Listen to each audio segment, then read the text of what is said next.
Well, it was sailing, diving, or flying. I wanted to get involved in something that was a little different and that I thought would be rewarding. And certainly I enjoy the sailing portion of it.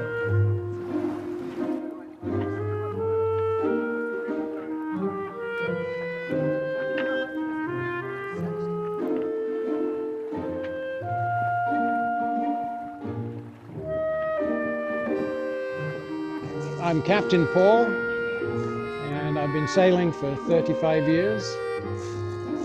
I enjoy motor yachts and sailboats, but I'm the most happiest when I'm out on the water. When I'm behind the helm of a sailboat is when I'm the happiest.